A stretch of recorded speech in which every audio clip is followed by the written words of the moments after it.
Assalamualaikum warahmatullahi wabarakatuh. Good morning everyone. Ayan yung half ng dough natin. Kasi ito, meron siyang yeast, meron siyang flour, may olive oil siya. Yan, para hindi siya dry yan. Dun sa meat pala, dapat meron siyang fine nuts.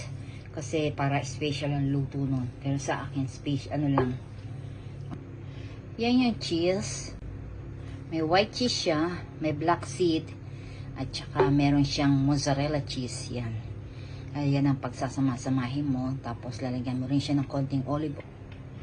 Ito yung Dives Roman pomegranate molasses. Kailangan mo siyang lagyan yung para medyo umasim siya. Tapos ito, yung spinach. Yan yung meat. Tapos ito na yung dough. Ayan. Ayan na siya. Very soft yan. Kasi ilagay ko yun sa fridge. Yan yung aking natapos na bread. May spinach, meats, at saka cheese. Ayan, lumabas na yung ibang cheese. Ayan. Tapos ko. Ayan. Siguro naka-6 na batch. 6 na batch akong nagawa o more. Ayan. Maybe siguro 7 or 8 batch.